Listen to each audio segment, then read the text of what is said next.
क्या होगा माँ? पता नहीं पुत्री, नियति हमसे क्या चाहती है। नारायण नारायण।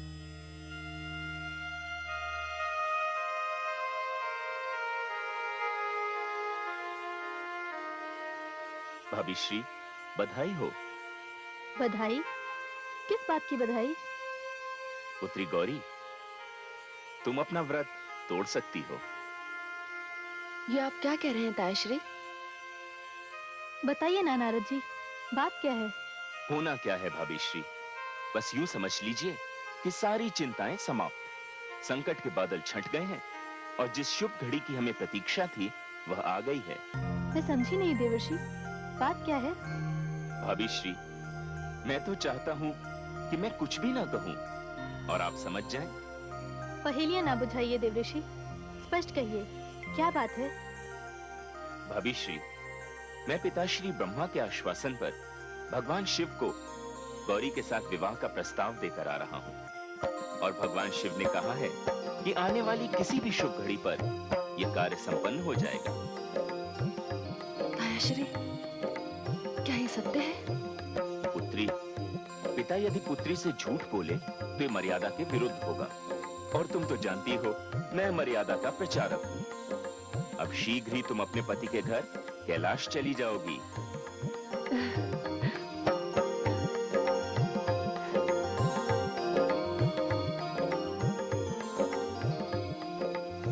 भाभी श्री, अब मुझे भी आज्ञा दीजिए, मैं भी चलता हूँ।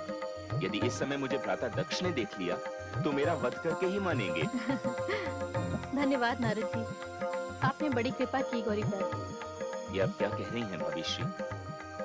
पिता यदि पुत्री के भविष्य के लिए कुछ करता है तो वह पुत्री पर नहीं, स्वयं अपने आप पर कृपा करता है।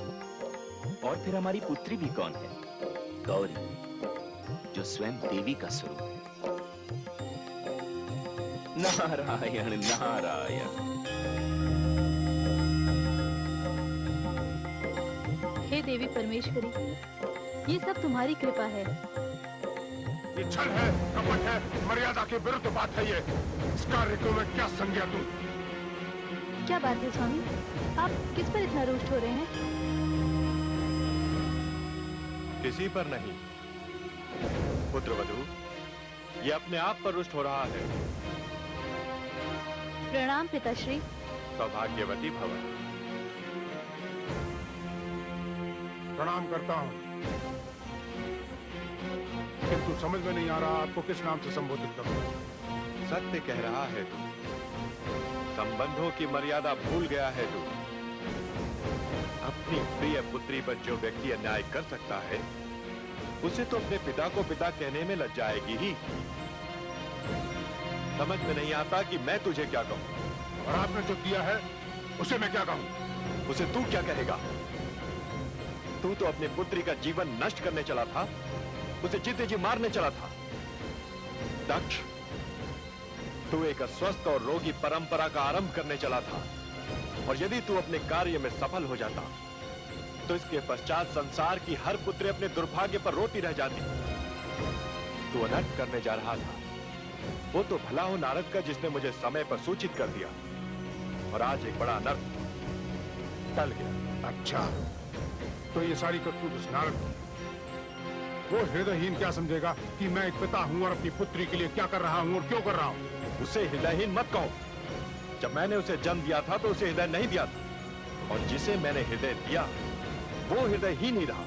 तू भावनाहीन है। तुझे जन्म देना ही मेरी भूल थी, किंतु आज मैंने अपनी भूल का सुधार किया है। क्या सुधार किया है आपने? आपने अपनी पौत्री गौरी को इस दरिद्र के घर पहुंचाने का सारा प्रबंध कर दिया है। आपने देवताओं, यक्षों और गंधर्वों के समक्ष मुझको अपमानित किया है। मैं ब्रह्मापुत्र दक्ष, श्रेष्ठ प्रजापति।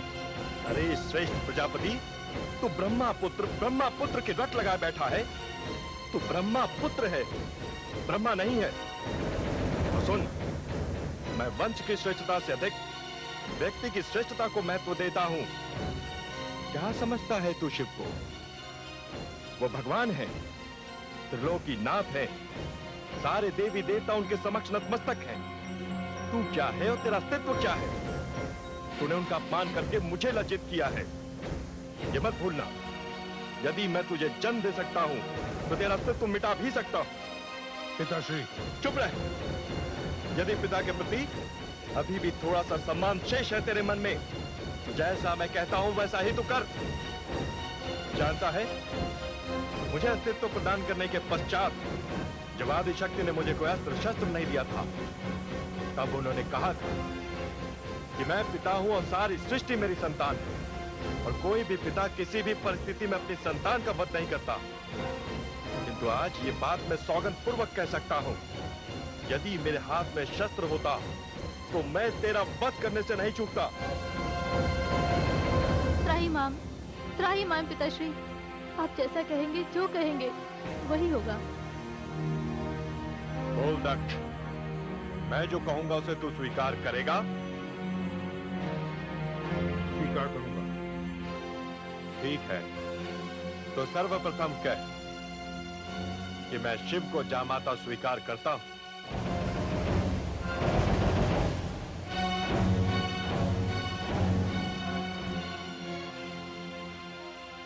आप पिता हैं, आपके कथन का आदर करते हुए कहता हूं पिताश्री, मैं शिव को अपना जामाता स्वीकार करता हूं।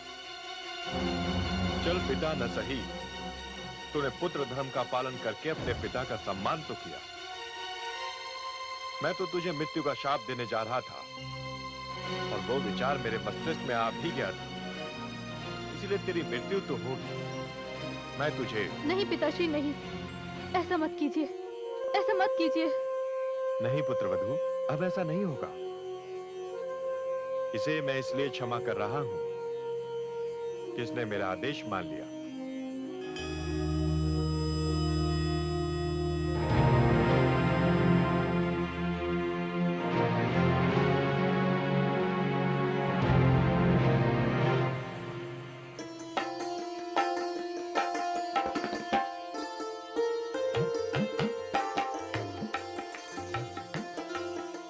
ये सब क्या है माँ?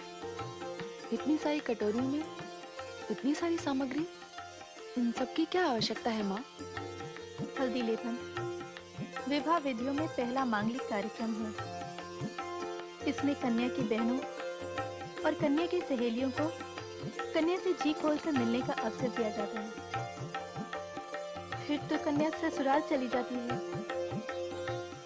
हल्दी, उपटन, आलता, ये सब केवल श्रृंगार की सामग्री ही नहीं, इनमें कन्याएं अपना स्नेह मिलाती हैं,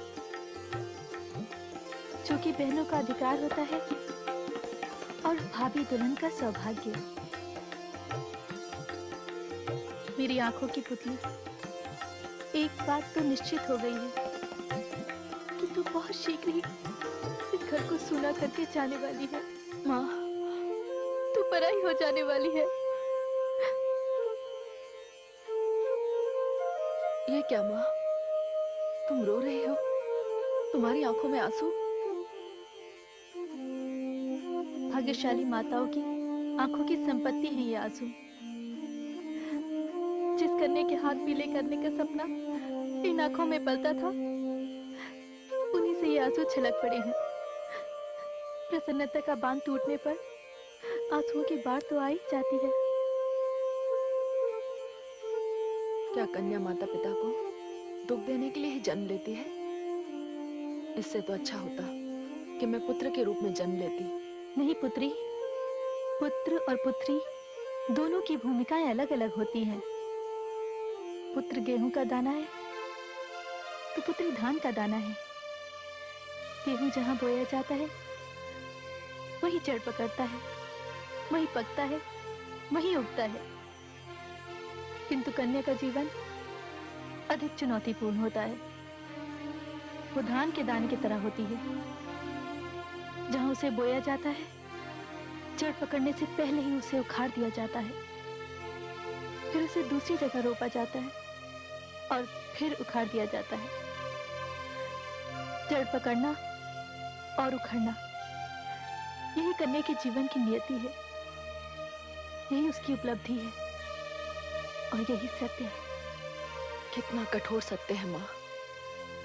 हाँ, कठोर है ये सत्य, किंतु शिव और सुंदर भी है, मंगलमय और मधुर भी है। वे माता पिता धन्य हो जाते हैं जिनके घर कन्या जन्म लेती है, क्योंकि कन्या के रूप में पिता अपने जमाता को एक नई सृष्टि का दान करता है। यदि ऐसा ना हो तो सृष्टि का तो अंत ही हो जाए।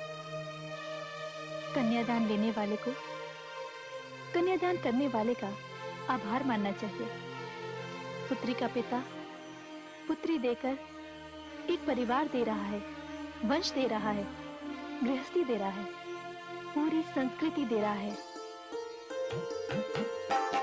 मैं तो हल्दी लगाऊंगी, तू कैसे लगाएगी? हल्दी तो मैं लगाऊंगी। तो ठीक है, मैं उपटे लगा लूंगी। ये हुई ना बात। बात तो समझ में अब आई है। अब मुझे ज्ञात हुआ है पिताश्री ने हम सभी छोटी बहनों का विवाह पहले क्यों कर दिया और आपका अब क्यों हो रहा है। उन्होंने सर्वश्रेष्ठ वर ढूंढ लिया है आपके लिए। बताइए ना, कौन है श्रीमान हमारे जीजा जी? गौरीपति। तुम्हारे जीजा जी हैं देवों में देव, महादेव, भगवान शिव। महादेव शिव? इसमें आश्चर्य की क्या बात है? जैसे देवियों में देवी हमारी बहन गौरी, वैसे ही देवों में देव महादेव शिव। अरे हमारा वंश तो धन्य हो गया ऐसा जमाता पाकर। क्यों बहनों?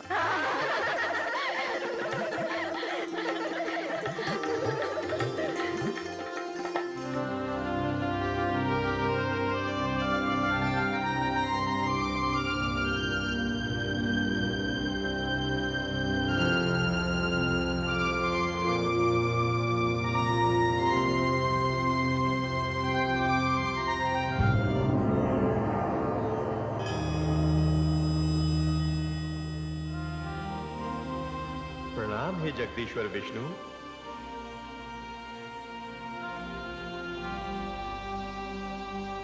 आइए ब्रह्मदेव आइए। आज सवेरे सवेरे आपका पदार्पण कितने आनंद का विषय है। बहुत ही आनंददायक समाचार लाया हूं अंतर्यामी। हे सर्वज्ञ, हे त्रिकालदर्शी, आपको यह मंगल समाचार देते हुए मुझे अपार हर्ष हो रहा है कि मेरी पौत्री दक्ष पुत्री गौरी का विवाह संस्कार कैलाशवासी भगवान शिव के साथ संपन्न होने जा रहा है। उक्त अवसर के लिए मैं आपको आमंत्रित करने आया हूं भगवान। धन्यवाद ब्रह्मा जी, धन्यवाद। आपके मुख से ये समाचार सुनकर मैं आनंद मग्न हूं। दक्ष प्रजापति को कन्यादान का पुण्य मिलेगा और उधर कैलाश पर्वत पर एक गृहस्थी बस जाएगी। तांडव नृत्य करते शंकर के डमरू नाद के साथ अब पायल और नूपुर की रुंझुन भी गूंजेगी। शिव और शक्ति का ये मिलन सृष्टि के लिए कितना कल्याणकारी सिद्ध हो। ये तो होना ही था प्रभु। हे भाग्य विधाता, अवश्य ही ये आपकी सोची समझी योजना का फल है। वैरागी शिव के अनुरागी उत्सव में हम अवश्य सम्मिलित हों। धन्यवाद। आपकी स्वीकृति पाकर मैं आभारी हूं भगवान। वो कितना पावन क्षण होगा जब दक्ष के द्वार आपकी चरण धूलि से पवित्र होंगे, जब वर वधु आपका आशीर्वाद पाकर आनंद विभोर उठेंगे। अच्छा तो अब मैं आज्ञा लूं। अभी मुझे देवों, यक्षों, गंधर्वों, किन्नरों। आपका आमंत्रण तो हमने स्वीकार कर लिया। यह भी निश्चित है कि हम दक्ष के द्वार पर पहुंचेंगे, किंतु ये किंतु क्या है मायापति? किंतु यदि हम भगवान शिव के बाराती बनकर आते हैं तो स्वागत करने की जगह स्वागत स्वीकार करें। हे आनंददाता, हे संसार के पालनहार, आपकी माया अपरंपार है।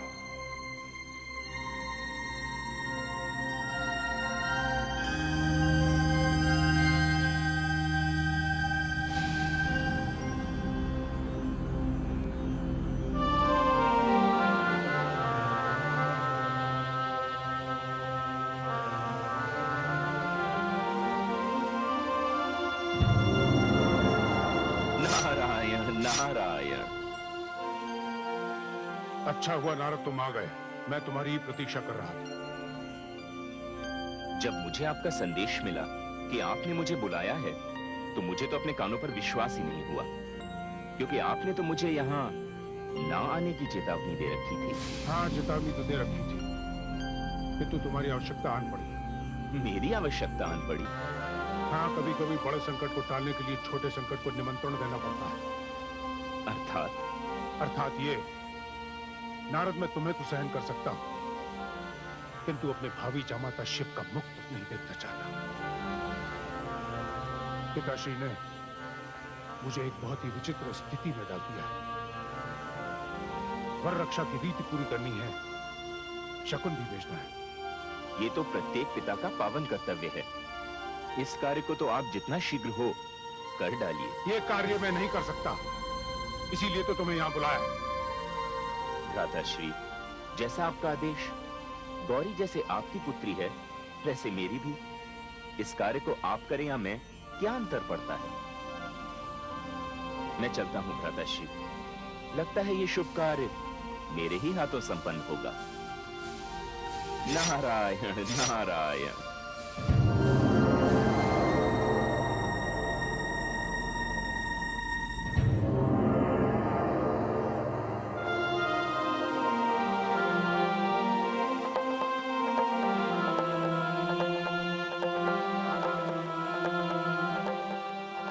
नारायण नारायण नारायण नारायण। कैलाशपति महादेव को मेरा प्रणाम। आइए आइए मुनिवर, कहिए कैसे कष्ट किया? कष्ट कैसा भोलेनाथ, भ्रमण करना तो मेरा जीवन है। 3 लोक 14 भुवन, ये भी आपके भ्रमण के लिए पर्याप्त नहीं होते होंगे मुनिवर। इसीलिए तो तीनों लोकों से न्यारी इस कैलाशपुरी में आ जाता हूं। अब मैं आपका स्वागत कैसे करूं? ये इंद्र की नगरी तो है नहीं, संपत्ति नहीं, वैभव नहीं, दिखावा नहीं, भीतर बाहर सब एक समान। हे महेश्वर, इसीलिए तो आपका इतना गुणगान होता है। और आप मुनिवर नारद केवल गुणगान करने तो आ नहीं सकते, अवश्य आपके मन में नियति को गति देने वाली कोई योजना होगी। कुछ नहीं भोलेनाथ, कुछ नहीं।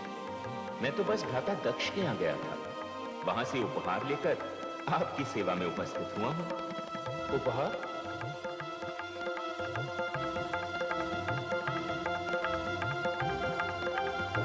ये सब किस लिए? क्यों मुनिवर? ऐसा है भगवान कि इस परंपरा के निर्वाह के बाद दूल्हा वचनबद्ध हो जाता है कि वह अमुक कन्या से ही विवाह करेगा। आप वचनबद्ध करने की बात कर रहे हैं? आप तो जानते हैं मुनिवर, मैं और गौरी हृदयबद्ध हैं। क्या इतना पर्याप्त नहीं? पर्याप्त है भोलेनाथ, किंतु ये तो रीति का निर्वाह मात्र है। कन्या पक्ष से वर पक्ष के लिए एक साधारण सा उपहार। इन आभूषणों और स्वर्ण मुद्राओं की चमक आंखों को चकाचौंध कर रही है। ये चमक अंधा कर देने वाली चमक। कृपया इसे मेरे सामने से हटाइए।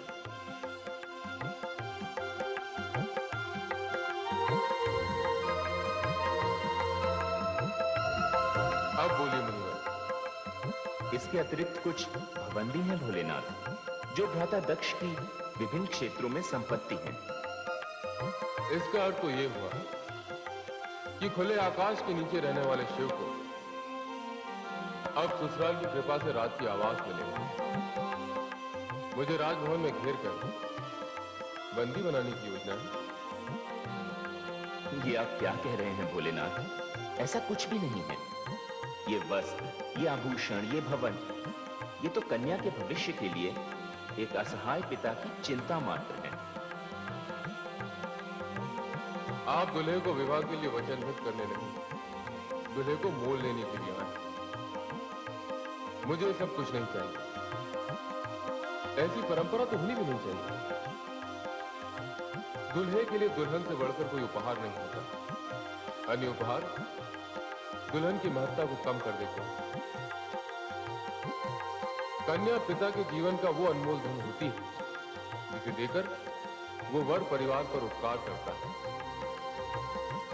अच्छा प्रभु, ये स्वर्ण मुद्राएं रहने देते हैं, किंतु आभूषण तो ग्रहण कर लीजिए। इन आभूषणों को ग्रहण करके मैं अपने पौरुष को कलंकित नहीं करना चाहता। पुरुष का सर्वश्रेष्ठ आभूषण तो उसका पौरुष होता है। ये आभूषण जो आप लाए हैं वो तो शरीर के बोझ हैं। भीतर के शून्य को बाहरी बोझ से ढकने के लिए मुझे इनमें से कुछ नहीं चाहिए। और ये रेशमी वस्त्र, इनका क्या करें भोलेनाथ? बागंबरधारी को सुंदर वस्त्रों से क्या लेना चाहिए? आप धन्य हैं भोलेनाथ। जितने अनुरागी उतने वैरागी भी। हाँ देवर्षि, ये उपहार तो प्रजापति दक्ष के राजमहल की देन है। क्या एक राजा की ही कन्या है? क्या किसी धनीन को अपनी पुत्री के हाथ पीले करने का अधिकार नहीं? यदि कोई धनीन अपनी पुत्री को उपहार देना भी चाहे तो वो क्या करेगा? उसे इतना धन कमाने के लिए चोरी करनी पड़ेगी, पाप करना पड़ेगा, अपराध करना पड़ेगा। क्या किसी कन्या का पिता होना ऐसा दंडनीय अपराध है? देवर्षि, विवाह तो दो हृदयों का, दो आत्माओं का पावन बंधन होता है, मधुर मिलन होता है। इसमें धन के प्रदर्शन को कोई स्थान नहीं। महादेव, ये कहकर आपने संसार को एक उचित मार्ग दिखाया है।